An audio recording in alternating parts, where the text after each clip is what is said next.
Yo, YouTube, what is up? Welcome back to the Radar for Wrestling Studios. What's up, Mox? Guys, AEW Dynamite just finished up. It's kind of like a go-home episode of AEW Dynamite because next week is the beach blast, beach party, beach brawl, whatever the hell they call it. In February, we have a wedding going on. So AEW's first crack at a wrestling television show wedding. Here we go. You know how those things have turned out in the past, especially for WWE.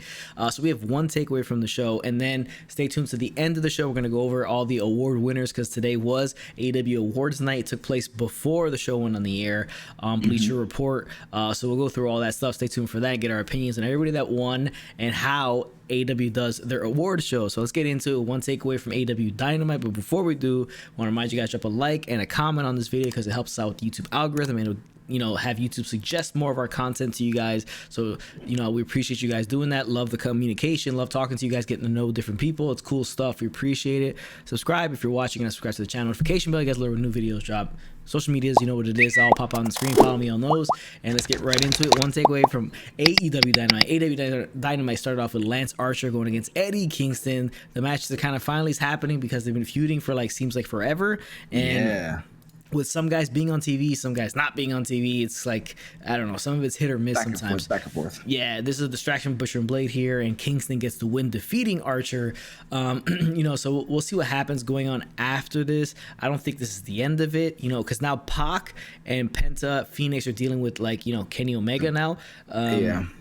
So they're kind of out of this one. So we'll see. And Butcher and the Blade are still involved because they helped out. Eddie Kingston. So there's a lot of moving parts. That's AEW. They got 2 hours to fill, so there's a lot of moving parts, a lot of guys in multiple feuds. So it's a lot going on at one time. Yeah, you can tell they're just kind of throwing guys here. Let's put them in here. Let's put them in here. Let's put them in here. It's just it's kind of like a cluster a little bit of times because guys get lost and you forget about other feuds. But this is what we got for now. So Kingston gets the win over Archer thanks to Butcher and Blade.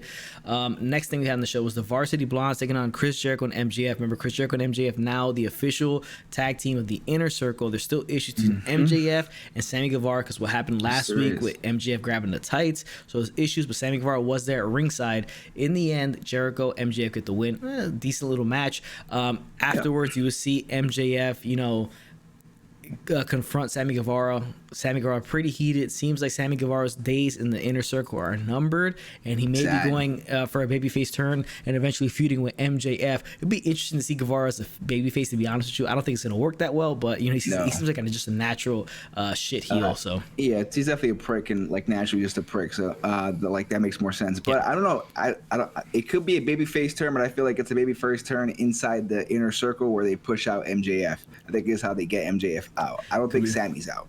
Yeah, that's how I see it going. Yeah, I mean, they do have MJF and Jericho will be in that tag team battle royal next week. See who faces the Bucks at Revolution. So we do have that. Let's get into something real quick. They had Darby Allin and you had Sting cut a promo. They're both together in a busted warehouse, abandoned warehouse. They're talking about how they're hooligans, they're hoodlums, and they're ready for a street fight because it's gonna be a street fight against Cage and Ricky Starks at Revolution. So they would cut this little short promo, Sting and him together, and yeah. They're just getting the mean ass rub. That's all this is. Just a rub, a Sting to rub off on Darby Allin. That's all this is.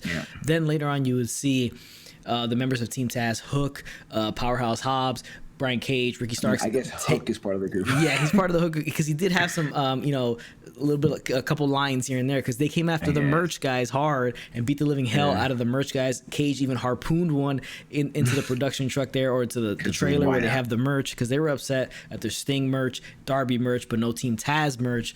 So they beat the living hell out of those guys. So, that match is coming. Revolution got the street fight. So excited to see that. Finally have Sting in the ring. Finally pay off this angle that's been going on for a while. Next thing on the show, Cody Rhodes responds to Shaquille O'Neal. Shaquille O'Neal challenges Cody Rhodes during the award show. That happened before AEW Dynamite. He's on TNT inside the NBA studio. He just says it straight up. Clip. He challenges him to a fight anywhere, any place. We'll see when that fight eventually happens. Cody Rhodes kind of responds. Sort of. Yeah, I mean, I don't know. It was weird. Yeah. Arn kept talking, and I lost track. Arn was talking about Dusty going to watch his baby, Cody being born, and then he has a kid coming up. It's like what are we talking about right now exactly? Yeah. We know Brandy's pregnant, but like she's just pregnant. She has like months left. It's like, what are you worrying about? We have a match in March or whatever he was talking about. Yeah, it's odd. I don't know if this is going to happen at Revolution. I really hope it doesn't. But in the end, Red Velvet does come out, talks trash about Jade Cargill. So I guess that match will happen eventually. We'll see what happens. Right. It could be, I think it could be a mixed tag match. Most likely, it'll be Shaq Maybe. and Jade Cargill going against Red Velvet. And that was, she laid it down basically saying that she's challenging them to a gauntlet match. So Yeah. I mean a mixed tag match. So it seems like that's the match that'll happen at Revolution. A mixed tag makes sense because Shaq versus Cody in a ring. Nobody's gonna watch that. I mean, that's weird. That's like Goldberg, Drew McIntyre. Like, who would do that? Yeah, exactly. But it's a WWE move right here. Bringing a celebrity to have a match at a pay-per-view, to cross promote, do whatever they can. So you can't shit on WWE that much because AEW is doing the same thing. It's just part of what it is when you're a TV company. I mean, a TV wrestling show on a big time network. This is what happens. Next thing on the show, we had Hangman Page taking on the brother of Dolph Ziggler, Ryan Nemeth.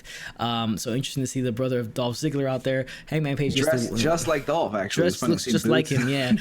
Early Dolph. Now, so he hits the buckshot lariat. Page gets the win. You had Matt Hardy outside trying to recruit now. Hangman Page talking about how he was with the Elite, how he's upset that he's not with the Elite, how much he loved them, how he's dressing in the hallway next to catering, and that Matt has a big locker room that he can dress in and inviting him over. So he's trying to grow the Matt Hardy brand and get more people in there. So we'll see how that turns out. Kind of weird, interesting stuff going on with Hangman Adam Page. Next in the show, Jungle Boy taking on Dax Harwood of FTR. Funny little thing they had. Luchasaurus handcuffed to Tully Blanchard and Cash Wheeler on the outside so they wouldn't get involved. But the match was tremendous. It was tremendous. Jungle Boy is really, really talented. Yeah, and he really is. They give you these little snippets here and there when he has a big singles match and he really shows off and shows out that he's a future megastar in professional wrestling, and you can see it and you can feel it every single time he has one of these singles matches. It's the same thing. It's basically he just gets elevated little by little by little. Yeah, once he fills out physically and seasons himself gets a more, better gimmick, a more mainstream line gimmick. Jungle Boy's not really a guy that's gonna be champion one day. Maybe he builds up, gets more season, and he can get a new name and be cooler and have a more legit gimmick going forward. But definitely, guy shows up every time. He showed up every single time he's at a big singles match. He's shown up and has come through and have given bigger of a match than anybody could really think of.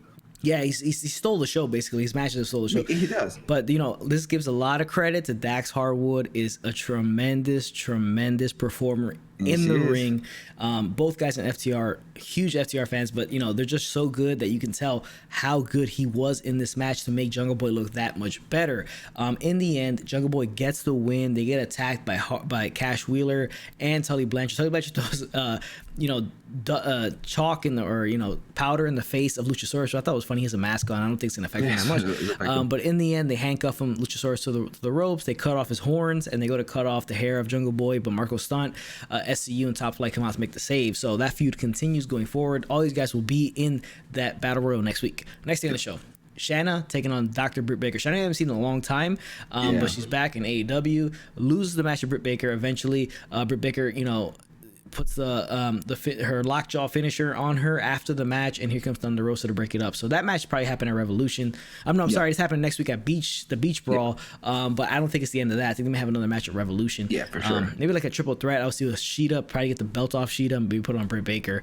That's a great idea. I think that's how I'd go with it. Yeah, that's how I'd go with it. Next thing on the show, we had the main event.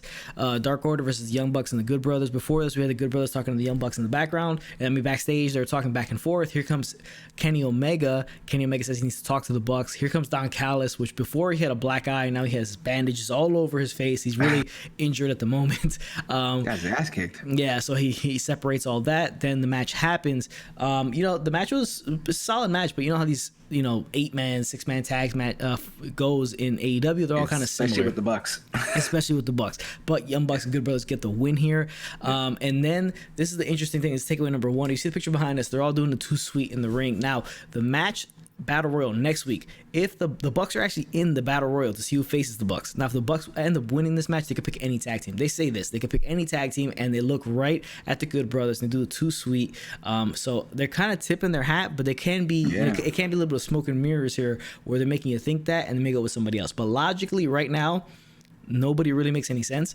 You can go with Jericho MJF, you can go with FTR for the rematch, but a lot of it doesn't make a ton of sense. The most sense, continuity wise, strategically, would be to have Good Brothers going against, the Young Bucks at Revolution. So they kind of tipped their hand, but this is the takeaway number one. Because of that, they tipped their hand a little bit. Then after this, you have Phoenix come out, brawl with everybody. Moxley comes out, drops Kenny Omega on his dome with the paradigm shift and stands tall at the end. But interesting stuff to way to kind of end up the show. Yeah, I mean, again, I'm liking this back and forth between just having the Bullet Club back together is pretty awesome. Just have like some of the original members there, so it's good we gotta call it the elite Bullet Club. The elite Bullet Club. There's a lot of beef out there, so we just gotta yeah. I get it. So, but yeah, like you said, the most logical thing right now is probably to see the Good Brothers against the Bucks. I think that makes the most sense. You could, like you said, Jericho and MJF make sense too. That can add to the feud with Sammy and MJF becoming a bigger star in there if they take the titles. I just don't think the Bucks are going to drop it yet. But I do see this whole connection between the companies and flowing back and forth. I think that's like the future of wrestling. I think that's the way it's going to be. I don't think it's going to be just a limited time thing. I feel like this is just the future. This is what we're going to be expecting. I think it's a smart move because you can have different talents be seen all over the place. Yep. And don't be surprised if an ROH gets in there and New Japan starts sending guys over. So I think this makes sense. That's why I go back to the Bucks going against the Good Brothers. I think that makes the most sense. I don't know if they're going to do a finger poke of doom type of thing or they're actually going to have a whole match. We'll see. But should be interesting. Next week's going to be a fun show. This show, again, laid the groundwork for next week, and I'm really excited about next week's show. Finger poke of doom might be pretty interesting. I'd go with it if I was them. Yeah, to troll the shit out of everybody. They really should just troll that shit. They have Shivani there. Yeah. I mean, it makes perfect sense to do it. I think they should do this. For sure. They should do this. It'd be pretty funny stuff if they do. But guys, that's our one takeaway from Dynamite. That's the show Dynamite. Now let's get into the award show that was AEW Awards. Now let's start with the first award, Best Moment on the Mic. The nominees.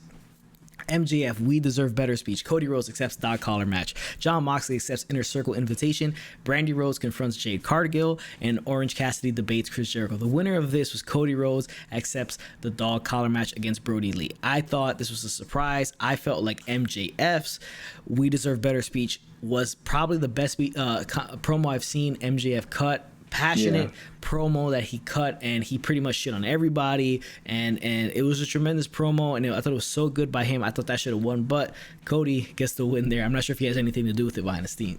I'm sure it was him, but it definitely should have been MJF. That was like one of the best promos I've seen in a long time. It was really good, and it elevated MJF to megastar in the company. Yeah, it did. Next award is biggest surprise. We had nominees: Matt Hardy's debut, Jake the Snake Roberts confronts Cody, Brody Lee arrives as the Exalted One, Sting's AEW debut, Miro revealed as the best man. A lot of weak ones here. Sting wins AEW debut. Makes the most sense as to who wins. I think it's... Go ahead. No, I mean, like, what do you think? Like, because, like, I think Sting is, like, pretty much the biggest, like, debut on that list. I mean, really, anything else didn't hit as hard. Maybe just Brody Lee. That's pretty much the only thing. I think it was Brody Lee. I think seeing him as the Exalted One just elevated that whole crappy... I mean, think how terrible... Yeah, they were pretty bad, Dark Order, I mean, Dark Order was really bad. Like, they were a joke. I mean, ever since, like, the guy was missing punches, like, the first couple of weeks of Dynamite. So I just felt like that was a huge moment. It elevated the crew. You saw Brody Lee became a huge star. It just sucks that we lost him, but I mean, it is what it is. But I think that should have won. Like the Sting one was fun, but I don't know. We saw Sting a couple years ago. Yeah, he's a WWE Hall of Famer. Like, it's all right. Yeah, they're really pushing the Sting card a little bit too much. Yeah, they really are. Yeah. Next thing was Breakout Star Male. Nominees: Orange Cassidy, Darby Allin, Eddie Kingston, John Silver. I think the right man won. Darby Allin. The only other person I could see maybe taking it from is Orange Cassidy. Eddie Kingston has done really, really well for himself, but in just terms of the grand scheme of all things, it's Darby Allin's the guy. That's the guy they're pushing as like the face of the company in the future, and one of those guys, probably like the top 4 guys that they're really going to push heavy to carry the company for the foreseeable future. Yeah. I agree. Same thing. Darby is definitely like he's the elevated middle card. So we'll see if he gets into the main event status. But he's kind of like the star that they're creating, that they're nurturing into like the next big thing. So let's just see the ride. Yeah. Next thing was Breakout Star for females. We had nominees Hikaru Shida, Anna Jay, Tay Conti, Big Swole, and Penelope Ford. I think this is pretty clear cut. Hikaru Shida is the winner, and yeah, she won. It's probably the only name on that list that's really done a lot. And she is the AEW Women's Champion. I don't really like the way they treat the women's division in general. They don't really showcase it. They don't really book it that well. Britt Baker is the star. Top to bottom, she's like the star of the group. But Sheeta, out of those nominees, obviously is the one to win it. Yeah. Yeah. Should have been Anna Jay, just because it's Anna Jay. Moving on. That is true. Next thing on the award show was the biggest beatdown. Nominees: Inner Circle jump Orange Cassidy, Dark Order attacks Nightmare Family, Nyla Rose puts Rio and Hikaru Shida through tables, Brian Cage sneak attacks Jon Moxley, the Nightmare Family in the Inner Circle brawl. The winner: Inner Circle jumps Orange Cassidy. Makes sense. Yeah, it's like it could have gone to anybody really, because like how do you really judge like the biggest? Yeah, it's like a weird thing. Oh, let's judge the biggest beatdown. But yeah, I guess the whole thing was Jericho and Orange Cassidy was entertaining from top to bottom for the most part. So I get why they win that. Yeah. And they beat the shit out of him with like a bunch of oranges. So I mean, can you not? That was pretty good. So yeah, that probably should have won. Just because if you ever seen a man beat up with oranges, I haven't. Exactly. That's the first time I've seen that. Next award was the High Flyer Award. Nominees include Ray Phoenix, Mark Quinn, Nick Jackson, and Pac. I think it's obvious who's going to win here. Ray Phoenix is the winner. He's one of the most tremendous high flyers. His precision, his balance, his accuracy is like almost second to none. The way he's able to do all those flips off the ropes and balance himself and springboard off of shit, it's amazing what he can do. The right guy won that one. Yeah, I mean, you said it all right there. Yeah. The right man won. I mean, it wasn't even close, let's be honest. Yeah, it wasn't even close. Next award was the hardest moment to clean up after. It's like it's a real WWE Slammy Award kind of, category here. Nominees: Orange Cassidy drops orange juice on the Inner Circle, the parking lot brawl, the bunkhouse match, which is a sleeper there. Big Swole dumps garbage on Britt Baker. The winner is the parking lot brawl. Out of all that's the best segment there. I guess it's the hardest to clean up. I mean, whatever. But yeah, parking lot brawl wins that one. Yeah, parking lot brawl was great. I mean, we had this guy's mom in the minivan. They had brand new one. There were all people popping out of trunks. I mean, it was a great match. Yeah. Next thing we had biggest WTF moments. Nominees: Cody Rhodes steel cage moonsault. That was a while ago. Sammy Guevara hit by a golf cart. It was the biggest gift ever in wrestling. Kenny Omega wins AEW World Championship and walks out of AEW. So basically Impact. Bloody Britt Baker versus Hikaru Shida after she broke her nose. Young Bucks frog splash off stadium railing. Kenny Omega wins basically just because he went to Impact and the merger kind of started, or the relationship started. Deal. Yeah, so it's big stuff. Next thing was the LOL Award. So WWE Slammy Award, if I ever heard one. Chris Jericho and MJF Le Dinner Debonair. Britt Baker waxes Tony Schiavone. Young Bucks kick MJF into pool. That was at the Jericho Cruise. Inner Circle Vegas trip. Young Bucks kick MJF into the pool. I don't really like that one. I feel like Tony Schiavone getting shaved. I think the Dinner Debonair, because that was like the most wildest, like off the wall shit they've done. Maybe the Inner Circle Vegas trip could have won that too as well. But yeah, it's I think those three would have won. The MJF one in the pool, I don't understand that one. Yeah, that's the worst one. Yeah. All right, heading down to the end of the list. Best Twitter follow. Nominees are MJF, Orange Cassidy, Britt Baker, and Nyla Rose. Winner is Nyla Rose. I guess. I mean, I don't really know too much about her Twitter.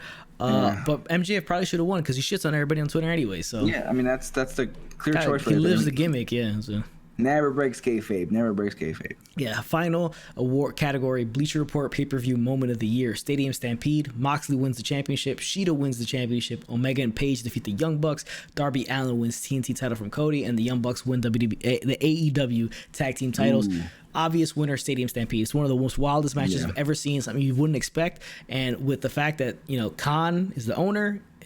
He's also one of the owners of Jacksonville Jaguars. It makes a lot of sense as to how they got that done. But it was a tremendous matchup, so that wins and makes tons of sense as to why it won. Yeah, I mean that was not match of the year, but it was like definitely like a segment of the year. It was long. It was like a small movie, a short movie. It was awesome. So I mean, can't wait to see the next one. Yeah, I can't wait. All right, guys, but that's our video for you guys today. A longer one for with all those awards we had to get through. So I appreciate you guys for tuning in. Remember to like and comment. Let us know what you guys think of everything we've dropping on this video for you guys. Remember to like, subscribe, all that good stuff. Without further ado, we're about to do the job. Later, Marks.